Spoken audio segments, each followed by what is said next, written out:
108 ஆம்புலன்ஸ்லையும் அரசு அதிகாரிகளையும் வைத்து வீடு வீடாக பணம் கொடுத்ததை நீங்கள் மறந்திருக்க மாட்டீர்கள். அதே போல இப்பொழுது இந்த கொடுத்திருக்கின்ற இந்த ஜட்ஜ்மெண்ட் என்பது காங்கிரஸ் கட்சிக்கு நல்லதாக அல்ல. ஆளுகின்ற ஆட்சியில் இருப்பவர்கள் கார்ப்பரேட் கம்பெனிகளுடைய ஏஜெண்டாக விலகுகின்ற பிஜேபி அவர்களுக்கு இந்த வங்கி கணக்கிலே இருக்கின்ற பணத்தை எடுத்து செலவு செய்ய வேண்டிய அவசியம் இல்லை தோழர்களே. ஆனால் காங்கிரஸ் கட்சியினுடைய நிலைமை அதுவல்ல. இவர்கள் தான் ஒரு சட்டம் போடுகிறார்கள் பாராளுமன்றத்தில்.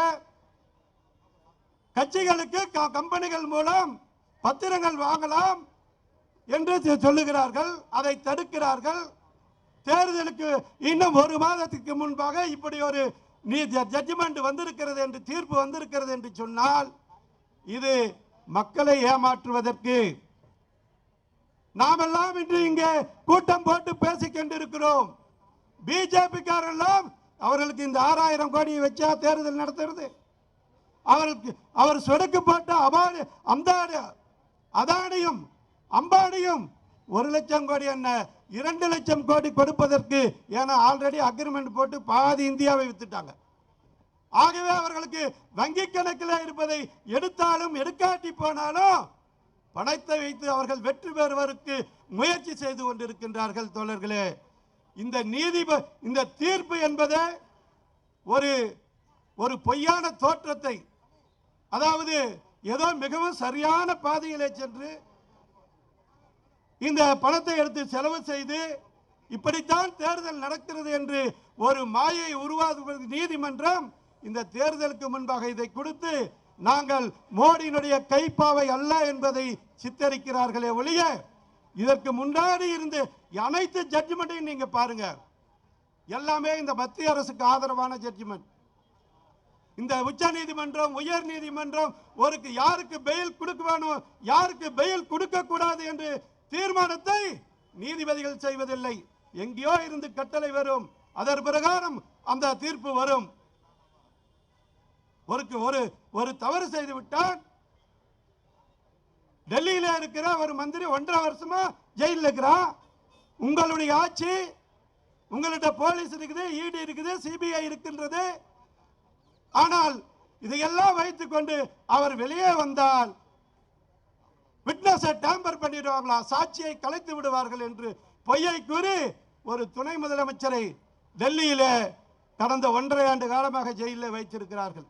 அதே போல நம்முடைய கூட்டணியிலே இருக்கின்ற திராவிட முன்னேற்ற கழகத்தினுடைய அமைச்சரை கிட்டத்தட்ட இன்னைக்கு 6 மாச காலம் ஜெயிலில் வச்சு இவர் வெளியே வந்தார்னா சாட்சி கலைச்ச. சாட்சி யாரு?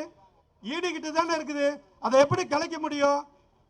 இங்க ஒரு சாதாரண ஒரு குற்றவாளியை சாதாரணமா பெயிலில் விடுறதுக்கு என்ன சொல்லுவாங்க? இவர் வெளியே போனா அந்த சாட்சியை கலைச்சிடுவாரு. என்ன இன்னைக்கு ஃபைல் பண்ணி அடுத்த 6 மாசத்துல முடிக்கிறதா? 20 ஆண்டு காலம் வழக்கு நடந்திருக்கின்றது, 30 ஆண்டு காலம் வழக்கு நடந்து கொண்டிருக்கின்றது. இன்றைக்கு உயர் நீதிமன்றத்திலே, உச்ச நீதிமன்றத்திலே என்ன 2005க்கு மேல நடந்த வழக்கெல்லாம் விசாரிச்சு முடிச்சிட்டாங்களா? இல்லையே. அப்ப 10 ஆண்டு காலம் நீங்க உள்ளே வச்சிட்டு இருப்பீங்களா? இதெல்லாம் ஒரு நாடகம், மோடியினுடைய நாடகம். அவன் மோடி மஸ்தான். இந்த மோடி மஸ்தான் இப்பொழுது ஏதோ மிகவும் உச்ச நீதிமன்றத்திற்கும் உயர் நீதிமன்றத்திற்கும் கட்டுப்பட்டவர் போல ஒரு மாயை மக்களிடத்தில் எடுத்துக்கொண்டு போகிறார். நாங்கள் பாருங்கள், இந்த மாதிரி வசூல் பண்ண பணம் எல்லாம் நியாயமா நாங்க அக்கௌண்ட்டை காமிக்கிறோன்னு ஒரு நாடகத்தை மக்களிடத்திலே காமிக்கிறார். ஆக இது காங்கிரஸ் கட்சியை பொறுத்தளவில், எங்களை பொறுத்தளவில் நாங்கள் செஞ்சதை சொல்றதில்லை, சொல்றதை செய்யறோம், ஆனா செஞ்சதை போய் மக்களிடத்தை சொல்லுவதில்லை.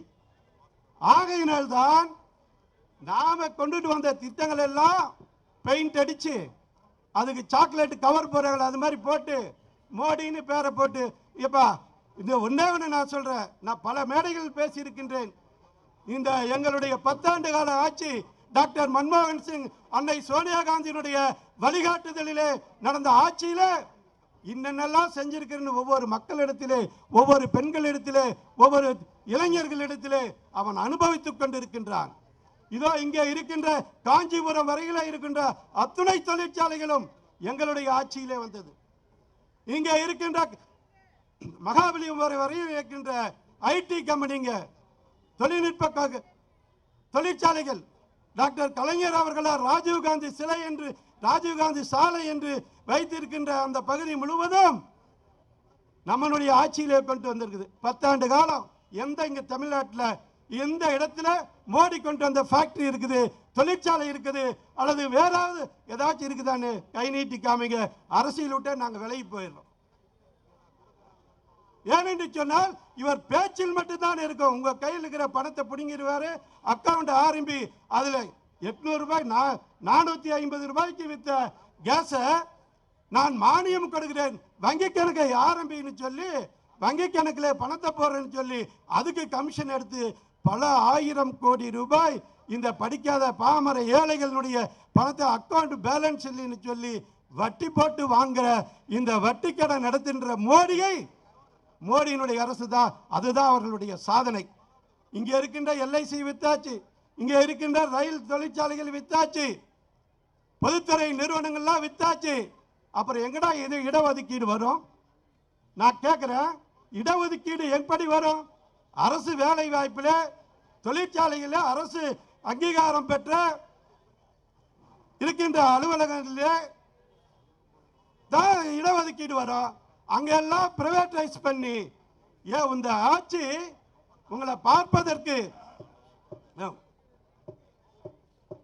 மக்களுக்கு சேருகின்ற, அதாவது எதை கொடுக்கிற, இதை கொடுக்கிற 450 ரூபாய் கொடுக்குற 1100 ரூபாய் ஆக்கிட்டு 200 ரூபாய் நான் போடுறேன்னு சொல்லி ஏமாத்தல. பெண்களுக்கு சுய வேலை வாய்ப்பு திட்டத்தை நகர்ப்புறங்களிலே கொண்டு வந்தது அன்னை சோனியா காந்தி. கிராமப்புறங்களில் இருக்கிறதுக்கு 100 நாள் வேலை வாய்ப்பை கொண்டு வந்தது அன்னை சோனியா காந்தி.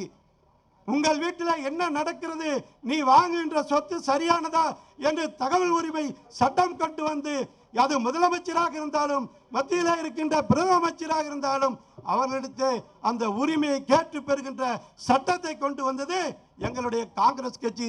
மக்களுக்கான கட்சி, ஏழைகளுக்கான கட்சி, தொழிலாளருக்கான கட்சி, படித்த இளைஞர்களுக்கான கட்சி.